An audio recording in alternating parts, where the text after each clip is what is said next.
연말이 되면 꼭 생각나는 게 하나 있어요. 그건 뭐냐면 14년 전에 Y2K라는 거 기억나세요?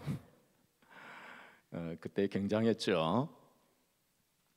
그러니까 1999년에서 2000년으로 넘어가는 그 순간 컴퓨터에 큰 문제가 생겨가지고 모든 것이 다 스탑이 되고 전기도 끊어지고 수돗물도 끊어지고 그리고 큰 혼란과 문제가 생겨가지고 심지어는 원자폭탄이 터지고 또 하늘에 떠있는 인공위성들이 전부 추락하고 그런 흉흉한 소문들이 나돌아서 많은 사람들이 두려워하고 불안했던 그런 기억들이 있습니다. 그때쯤 해서 어느 날 한 사람이 저에게 전화를 했어요. 어떤 남자가 전화를 해서는 이름도 밝히지 아니하고 다짜고짜로 저에게 말하기를 지금 당장 짐을 싸가지고 시골로 피신하라는 거예요. 그러면서 자기는 사명감을 가지고 지금 전해주고 있는 것이니까 명심하고 지금 그렇게 하라고 했습니다. 저는 그냥 웃고 말았지만은 사실 그 해에 송구영신 예배를 드리면서 이제 1999년에서 2000년으로 넘어가는 그 순간 조금 조마조마하더라고요. 그런데 우리들이 다 아는 것처럼 아무 일도 거의 일어나지 않았습니다. 저는 그때 성도들에게 그런 설교를 했던 것을 기억하고 있습니다. 여러분, 우리가 어떤 일에 대비하는 것은 지혜로운 일입니다. 그러나 우리는 하나님의 백성들은 어떤 일이 일어나더라도 불안해하거나 두려워할 필요가 없습니다. 왜냐하면 하나님께서 우리와 함께 하시기 때문입니다. 비록 세상에 종말이 온다 할지라도 우리는 불안해하거나 두려워할 필요가 없습니다. 하나님께서 우리와 함께 하시며 그러한 모든 일들은 하나님의 경륜과 섭리 가운데서 일어나고 있기 때문입니다. 그러므로 우리는 어떤 상황과 형편 속에서도 하나님께서 함께 하신다는 사실을 꼭 기억해야 됩니다 하고 제가 그렇게 설교를 했던 기억이 있습니다. 그렇습니다. 하나님께서는 우리와 함께 하시는 분이십니다. 우리의 성경 전체가 창세기부터 요한계시록까지의 그 모든 말씀이 다 그것을 우리에게 말씀하시고 계세요.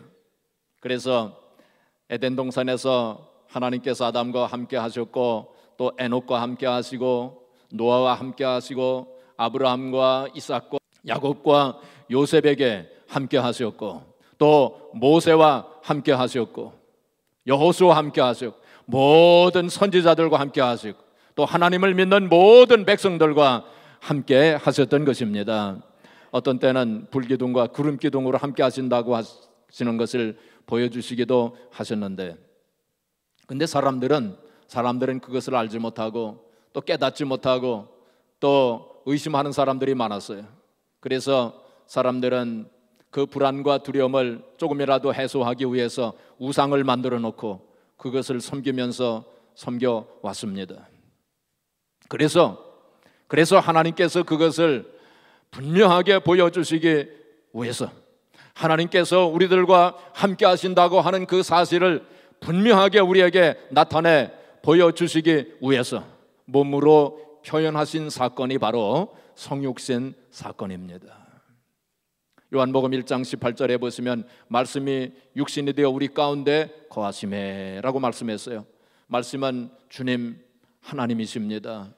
하나님께서 육신이 되셔가지고 우리의 육신을 입으셔가지고 이 세상에 오신 분이 바로 예수님이십니다. 바로 그것이 성육신입니다. 그래서 성육신 하신 주님께서 성육신 하신 하나님께서 우리와 함께 하시는 것입니다. 오늘 본문 말씀 마태복음 1장 23절에 보시면은 보라 처녀가 잉태하여 아들을 낳으리라 그 이름을 임마누엘이라 하리라 하셨으니 이를 번역한즉 하나님이 우리와 함께 계시다 함이라. 바로 하나님께서 육신을 입으셔서 이 세상에 오신 분이 바로 예수님이신데 바로 그 예수님에게 별명이 하나 있다는 것입니다. 그 별명이 뭡니까? 임마누엘이라고 하는 별명을 가지셨어요. 근데 그 임마누엘이라고 하는 뜻이 하나님이 우리와 함께 계시다라고 하는 그런 뜻이라는 것입니다. 바로 하나님께서 육신을 입으시고 이 세상에 오신 그 예수님, 바로 그 성육신의 사건은 바로 예수님을 통해서 아하, 하나님께서 우리와 함께 하시는구나 하는 것을 우리로 하여금 깨닫도록 하시기 위해서 육신을 입고 이 세상에 오셨다는 것입니다. 오늘 강림절 첫째 주일을 맞이해서 이 성육신의 사건 임마누엘에 대해서 한번 같이 생각해 보기를 원합니다. 사랑하는 성도 여러분, 하나님께서는 왜 그토록 우리와 함께 하시기를 원하셨을까요? 정말로 말할 수 없는 크나큰 희생을 치르시면서까지 왜 우리와 함께 하시기를 그토록 원하셨을까요? 그리고 왜 하나님께서는 그것을 우리에게 보여주시기를 원하셨을까요? 세 가지를 생각해 보겠습니다. 첫째는 하나님께서는 우리를 위로해 주시기 위해서, 뭐 하시기 위해서? 위로해 주시기 위해서 우리에게 오셨고 또 우리와 함께 하시는 것입니다. 우리는 참으로 고독한 존재입니다. 그리고 슬픈 존재예요. 천문학자들은 그렇게 얘기합니다. 이 말할 수 없이 광활한 우주 가운데 지구라고 하는 이 행성은 참으로 고독한 존재랍니다. 우주의 구석에 위치하면서 이 지구 자체가 고독한 행성이에요. 이 고독한 행성입니다. 고독한 행성, 이 지구에 살고 있는 우리들 한 사람 한 사람도 고독한 존재예요. 그리고 슬픈 존재입니다. 이 세상에 그 누가 우리를 참으로 위로해 줄 수 있으며 이 세상에 그 누가 참으로 우리의 눈에서 눈물을 씻겨줄 수 있겠습니까? 이 세상에 그 어떤 사상이나 그 어떤 종교가 우리를 참으로 위로해 줄 수 있겠습니까? 제가 여러 번 얘기했지만은 노벨 문학상을 탄 해밍웨이는 그가 자살하면서 유서에 이렇게 썼습니다. 나는 전류의 흐름이 그치고 필라멘트가 끊어진 텅 빈 전구처럼 고독하다 그랬습니다. 그는 이 세상이 줄 수 있는 가장 큰 명예를 가졌던 사람이었습니다.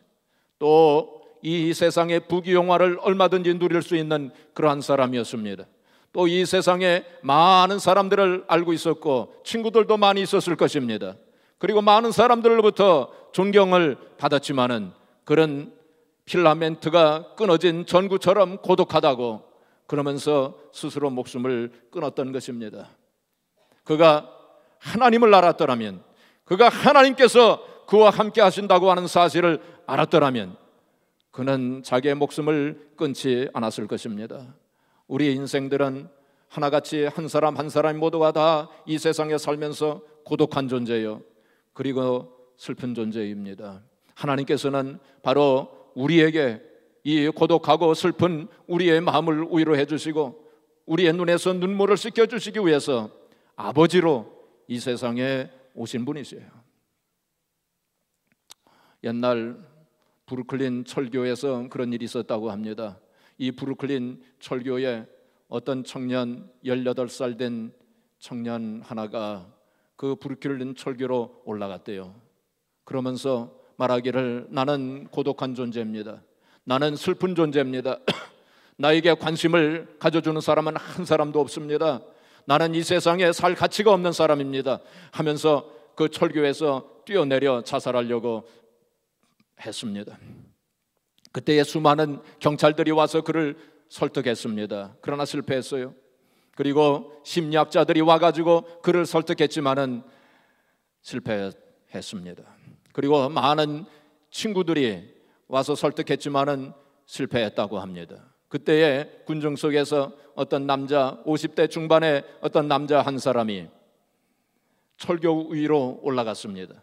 다른 사람들은 그 철교 밑에서 땅에서 그 청년에게 설득을 시켜보려고 했는데 이 중년 50대 중반의 남자는 철교 위로, 그 청년이 있는 철교 위로 스스로 올라갔습니다. 그리고는 청년에게 다가갔어요. 그러면서 이 중년 남자가 말하기를 나는 너의 슬픔과 고독을 안다. 이제 내가 너와 함께 하리라. 내가 너의 아버지가 되어주겠다 라고 그렇게 말하니까 이 청년이 마음에 감동을 받고 눈물을 흘리면서 그 철교를 내려와서 그의 손을 붙잡고 그 철교 위에서 내려왔다고 하는 것입니다. 사랑하는 성도 여러분, 고독하고 슬픈 존재여, 한없이 눈물을 흘릴 수밖에 없는 이 세상에 살고 있는 우리들 한 사람 한 사람을 위로해 주시고 또 우리의 눈물을 씻겨주시고 또 우리와 함께 해주시기 위해서 바로 하늘 보좌를 버리시고 우리의 육신을 입으시고 이 세상에 오신 것이 바로 성육신입니다. 사랑하는 성도 여러분, 이 세상 살면서 참으로 힘들고 어려운 그러한 일들이 참 많고 참 슬픈 일들이 참 많지만은 우리는 하나님께서 우리와 함께 하심을 꼭 믿으시면서 사시기를 주의 이름으로 축복합니다. 주님께서 말씀하시기를 내가 너희와 항상 함께 하리라 그리 약속하셨어요. 또 주님께서 말씀하시기를 내가 너희를 고아와 같이 버려두지 아니하고 보혜사를 너에게 보내주겠다고 그렇게 말씀하셨습니다. 바로 성부, 성자, 성령 삼일체 하나님께서 우리와 함께 하시고 있는 것입니다. 이 사실을 꼭 믿으시면서 우리가 살아야 합니다. 우리는 더 이상 고독한 존재가 아니에요. 우리는 더 이상 슬픈 존재가 아닙니다. 주님께서 이 세상에 오셔서 바로 우리는 그 하나님을 아버지라고 부르면서 살 수 있기 때문입니다. 그러므로 우리 하나님 백성들이, 우리 믿는 하나님 백성들이 나는 고독하다, 나는 슬프다, 나는 외롭다 라고 말한다면 주님께서 섭섭해 하실 거예요. 얘야, 내가 너와 함께 하고 있는데 왜 슬프냐, 왜 외로우냐, 왜 고독하냐 라고 그렇게 말씀하실 것입니다. 이번 우리 강림절을 보내시면서 특별히 주님께서 어떤 상황과 형편 속에서 나와 함께 하신다는 그 사실을 꼭 기억하시면서 사시기를 바랍니다. 둘째로, 하나님은 우리의 문제를 해결해 주시기 위해서 이 세상에 오셨고 또 우리와 함께 하십니다. 우리는 참으로 많은 문제를 안고 살아가고 있습니다. 크고 작은 어려운 문제들이 얼마나 많습니까? 또 우리는 수고와 무거운 짐을 지면서 허덕이면서 살고 있습니다. 우리의 이 문제, 우리의 이 수고와 무거운 짐을 누가 담당할 수 있겠습니까? 이 세상에 그 어떤 누가 우리의 이 문제를 해결해 줄 수 있다는 말입니까? 이 세상에 그 어떤 사상이나 철학이 우리의 이 문제와 수고와 문제를 해결할 수 있겠습니까? 중국에 어떤 사람이 있었답니다. 그런데 그 중국의 이 사람이 선교사님으로부터 전도를 받았어요. 그래서 이제는 예수님을 믿기로 작정을 했습니다. 그래서 선교사님이 너무 감사해서 어떻게 해서 예수님을 믿기로 작정을 하셨습니까? 하고 이렇게 물어보니까 이 사람이 대답하기를, 선교사님, 저는 오랜 기간 동안에 진리를 발견하기 위해서, 생명을 발견하기 위해서 많이 방황하면서 찾아다녔습니다. 그러다가 어느 날 한 우물에 빠졌습니다. 한 우물에 빠져서 막 허덕이면서 살려달라고 소리를 치는데 한 사람이 지나가다가 우물에 빠진 저를 보면서 여보시오, 당신은 전생에 죄가 많았던 모양이구려. 업보요 하면서 지나갔습니다.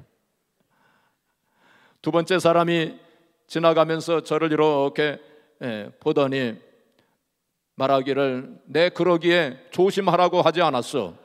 다음부터는 더 조심하시오. 차후에 이런 일이 생기지 않도록 또 조심하시오 하면서 그냥 지나갔습니다.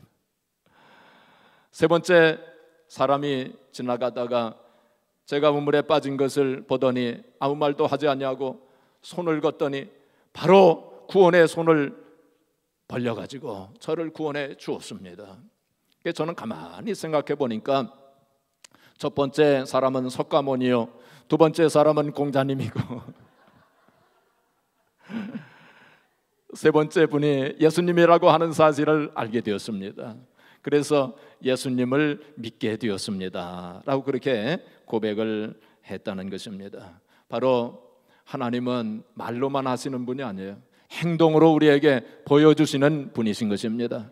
행동으로 보여주시면서 우리를 구원해 주시고 우리의 문제를 해결해 주시는 분이 하나님이세요. 그래서 우리의 영적인 문제와 그리고 우리의 정신의 문제, 그리고 우리의 모든 육신의 문제까지도 다 해결하시고 또 우리를 치료해 주시기를 원하시는 분이 바로 하나님이세요.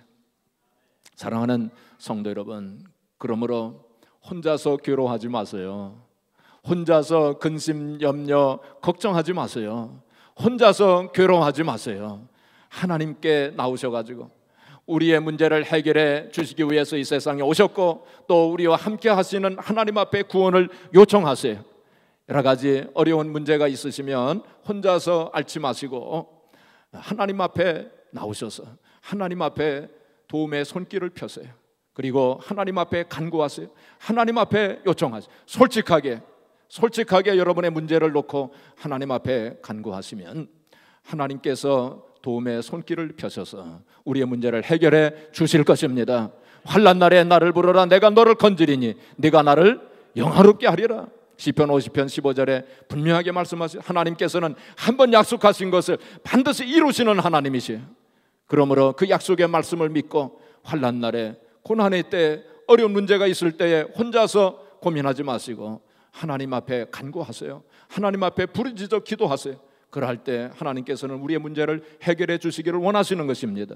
하나님께서는 바로 우리의 문제를 해결해 주시기 위해서 이 세상에 오셨고 또 우리와 함께 하시는 분이시기 때문입니다. 마지막으로 하나님은 우리와 사랑을 나누시기 위해서 이 세상에 오셨어요. 그리고 또 우리와 함께 하시는 분이십니다. 빌리 그레이엄 목사님은 이렇게 말했습니다. 하나님도 외로우셨습니다. 하나님도 사랑을 나눌 자가 필요하셨고 하나님도 대화를 나눌 자가 필요하셨습니다. 그렇게 말씀하셨어요. 하나님도 우리와 같이 지정의를 가지신 분이십니다. 지성과 감정과 의지가 있으신 분이세요. 그것을 인격이라고 말합니다. 하나님도 인격을 가지신 분이세요. 그래서 감정이 있으신 분이십니다. 그래서 하나님도 사랑을 나눌 대상이 필요하셨다는 것입니다. 그래서 이 세상에 오셔서 우리와 함께 사랑을 나누시기 위해서 우리에게 오셔서 또 우리와 함께 하시는 분이신 것입니다. 우리가 예수님께서 12제자를 택하신 것을 우리가 알고 있습니다. 근데 예수님께서 12제자를 택하신 목적이 마가복음 3장 14절에 보시면은 예수님께서 12제자를 택하신 목적이 세 가지였던 것을 거기서 볼 수가 있습니다. 첫째는 뭐냐면은 예수님께서 제자들을 택하신 첫 번째 목적은 자기와 함께 있게 하시기 위해서 택하셨다고 그랬어요. 두 번째는 뭐라고 그랬습니까? 전도 보내셔서 전도하시기 위해서 제자들을 택하셨다고 했습니다. 세 번째는 뭐죠? 권능을 주셔서 귀신을 쫓아내도록 하시기 위해서 제자들을 택하셨다고. 이 세 가지 목적이 다 중요합니다. 그렇죠? 근데 가장 중요한 건 뭘까요? 가장 중요한 것은 함께 있게 하시기 위해서. 전도도 필요합니다. 그렇죠? 중요합니다. 그리고 귀신을 내어 쫓는 것도 중요하고 또 필요합니다. 그러나 먼저 있어야 하는 것, 또 가장 중요한 것은 바로 주님과 함께 있는 것, 그것이 더 중요하다는 것을 여기서 우리가 알 수가 있어요. 누가복음 10장에 보면 우리가 마르다와 마리아 이야기를 거기서 우리가 알게 됩니다. 예수님께서 마르다와 마리아 집을 방문하셨어요. 그랬을 때에 마르다가 부엌에 가서 열심히 준비를 하고 있었습니다. 그런데 마리아는 지금 어디에 있어요? 마리아는 방 안에서 예수님 발 밑에 앉아 있었습니다. 그리고 예수님의 말씀을 듣고 있었어요. 마르다가 한참 이제 분주하게 돌아다니고 음식을 준비하고 그러느라고 굉장히 정신이 없는데 가만히 보니까 자기 여동생 마리아는 그 방 안에 가만히 앉아 있잖아요. 화가 났습니다. 그래가지고 쪼르르 그 문으로 그 방 안으로 달려갔어요. 그리고 주님께 뭐라고 말씀을 드렸습니까? 주님, 저는 부엌에서 지금 열심히 지금 준비하느라고 그 정신이 없는데, 그런데 마리아는 여기 이렇게 얌체같이 앉아 있습니다. 얌체같이는 성경이 없어요. 근데 제가 가만히 마르다의 그 마음을 가만히 생각해 보니까 분명히 그런 마음을 분명히 가졌을 거예요. 얌체같이 여기 앉아 있습니다. 그러니 주님, 저 마리아를 명령을 해가지고 나를 좀 돕게 해 주시옵소서 하고 그렇게 얘기합니다. 예수님께서 뭐라고 말씀하셨습니까? 네가 여러 가지 일로 염려가 많구나 그러셨어요. 염려라고 하는 원래 원문의 뜻은, 염려라고 하는 건 뭐냐면 마음이 갈라지는 것을 말합니다. 마음이 흩어지는 것을 말합니다. 그러니까 네가 여러 가지 일로 마음이 갈라졌구나, 마음이 흩어졌구나 그러시면서 마리아는 좋은 편을 택하였으니 빼앗기지 아니하리라 그렇게 말씀하셨어요. 좋은 편을 택하였으니, 여기 좋은 편이라고 한 건 뭡니까? 주님과 함께 있는 거, 그걸 말씀한 거예요. 그러니까 주님과 함께 있는 것, 그것이 가장 좋은 것이다, 그걸 말씀을 하신 거예요. 우리가 여기서 좀 생각해 봐야 되는 것은, 그렇다고 해서 주님께서 부엌에서 일하지 말라 그런 뜻은 아닙니다. 우리가 하나님의 일을 하려면 부엌에서도 일을 해야 되고, 또 어떤 경우에는 우리가 직분과 사명을 가지고 하나님의 일을 열심히 해야 됩니다. 주님께서 여기서 말씀하신 건 무슨 뜻입니까? 가장 중요한 것은 주님과 함께 있는 것, 먼저 해야 될 일은 주님과 함께 있는 것, 그것이 먼저다, 그것이 더 중요하다 하는 그것을 우리에게 말씀하시고 있는 것입니다. 우리가 여러 가지 일을 많이 하더라도 주님과 함께 있는 것을 소홀히 한다면, 우리가 아무리 많은 것을 일을 하고 많은 업적을 쌓아 놓았다 할지라도 주님께서 그걸 인정하지도 아니하시고 기뻐하시지도 않는다는 것입니다. 우리가 어떤 때는 참으로 바쁘게 하나님 일을 합니다. 또 어떤 때는 참으로 바쁘게 열심히 교회 일을 합니다. 그럴 때 어떤 때는 주님께서 얘야, 너는 왜 이렇게 바쁘냐? 왜 나와 함께 대화할 시간도 없구나, 나와 함께 하는 시간도 없구나, 왜 이렇게 바쁘냐? 이리 와서 나와 함께 대화를 나누자, 그리고 나와 함께 사랑을 나누자, 그렇게 말씀하실 것입니다. 그럴 때 우리는 뭐라고 얘기합니까? 주님, 저는 너무나도 바빠가지고 시간이 없습니다. 주님과 함께 할 시간이 없어요.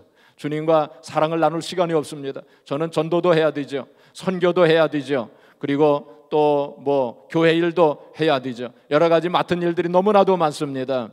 또 신방도 해야 되죠. 그 시간이 없습니다. 너무나 바쁩니다. 그럴 때 주님께서 말씀을 하시기를, 얘야, 그러한 일들은 내 일이 아니냐, 내가 하겠다. 그러니 너는 나와 함께 시간을 보내자. 아마 그렇게 말씀하실 것 같아요. 여러분, 특별히 강림절 이 기간에 주님과 함께하는 시간을 많이 가지시기를 바랍니다. 주님과 사랑의 교제의 시간을 많이 가지세요. 깊이 주님과 대화하고 깊이 사랑을 나누는 그런 시간들을 많이 가지시기를 바랍니다. 어떤 때는 말이죠, 기도할 때에 그냥 가만히 주님과 함께 있는 시간을 가지세요. 하나님 뭐 주세요? 뭐 주세요? 하면서, 물론 우리가 하나님 앞에 간구하는 게 잘못된 게 아닙니다. 그렇죠? 그렇지만은 어떤 때는 말이죠, 하나님 앞에 간구하고 뭐 달라고 뭐 그런 기도하지 마시고요, 그냥 가만히 주님 앞에 함께하는 그러한 시간, 주님과 사랑을 나누는 그러한 시간을 깊이 가지시기를 바랍니다. 어떤 때는 말이죠, 우리 자녀들이 우리와 함께, 부모와 함께 하면서, 엄마, 나는 엄마와 함께 하는 게 좋아. 아빠, 나는 아빠와 함께 하는 게 좋아. 그러면은 부모의 마음이 얼마나 좋습니까? 그렇죠? 그때가 제일 행복한 거예요. 주님도 마찬가지입니다. 뭐 달라고 뭐 요청하고 간구하고, 물론 주님께서 그것도 기뻐하시지만은 더 기뻐하시는 것은 우리가 주님과 함께 있는 그 시간, 사랑의 교제를 나누는 그 시간, 그 시간을 주님께서 가장 기뻐하실 것입니다. 옛날 토마스 아켄피스라고 하는 사람이 있었어요. 토마스 아켄피스, 이 사람은 14세기 후반부터 15세기 후반까지 살았던 사람이었어요. 그러니까 오래 살았어요. 92세까지 살았어요. 그러니까 그 당시로서는 굉장히 오래 사신 분입니다. 아마도 그 당시에 사람들의 평균 수명이 아마 45세 내지 50세쯤 되었을 거예요. 지금으로부터 한 500년 전이니까. 근데 이분은 92세까지 사셨어요. 근데 이분이 그리스도를 본받아라고 하는 아주 클래식 명절을 썼습니다. 많은 기독교인들이 이 책을 읽고 많은 감명을 받고 영향을 받았어요. 그 중에 한 분이 요한 웨슬레 목사님입니다. 요한 웨슬레 목사님이 그리스도를 본받아라고 하는 책을 읽고 큰 감명을 받았죠. 이 토마스 아켄피스가 하루는 주님과 함께 있는 시간을 보내고 있었습니다. 그때에 주님께서 말씀하시기를, 토마스야, 네가 원하는 게 뭐냐? 네가 원하는 것을 내가 주마 하고 이렇게 말씀을 하셨어요. 그때 토마스 아켄피스가 말씀을 드리기를, 주님, 저는 주님의 사랑을 받는 것으로 족하옵니다 하고 이렇게 대답을 했어요. 그러니까 주님이 또 말씀을 하시기를, 토마스야, 그래도 네가 원하는 것이 있지 않겠느냐? 네가 원하는 대로 얘기해봐라. 내가 다 주마. 그렇게 말씀을 하시니까 이 토마스가 말씀을 드리기를, 주님, 저는 주님 한 분만으로 만족하옵니다. 그리고 주님과 함께 있는 이것으로 만족하옵니다 하고 이렇게 대답을 했대요. 그러니까 주님께서 말씀을 하시기를, 토마스야, 네가 정말 내 심정을 아는구나 하고 이렇게 말씀을 하셨답니다. 여러분, 특별히 이번 강림절 기간 동안에는 이렇게 주님과 함께 있는 시간을 많이 가지시기를 바랍니다.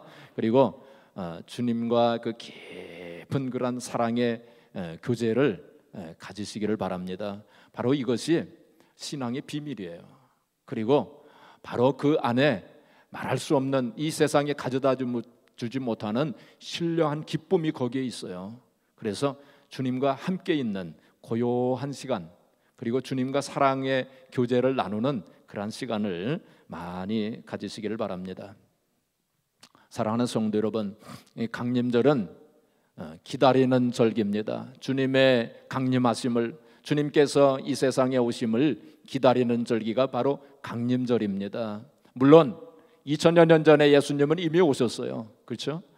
예수님은 이미 2000년 전에 오셔서 우리와 함께 하시지만은 그러나 다시 한번 새로운 마음으로 주님의 강림하심을 기다리면서, 그리고 주님의 성육신, 주님께서 오신 그 사건을 깊이 묵상하면서, 또 주님께서 우리와 함께 하시는 임마누엘의 하나님을 깊이 묵상하면서 사는 절기가 바로 강림절입니다. 우리가 하나님께서 우리와 함께 하심을 믿을 때에 우리의 심령 속에 소망이 넘치게 됩니다. 또 신령한 기쁨이 넘치게 됩니다. 신령한 위로가 넘치게 됩니다. 또한 신령한 능력과 힘이 넘치게 되는 것입니다. 톨스토이가 이렇게 얘기했어요. 인간은 약하고 불행한 동물이다. 그러나 하나님이 내 곁에 계시다는 믿음을 갖는 순간 이 약한 동물은 엄청나게 강한 인간으로 변화된다. 그렇게 말했어요. 그렇죠?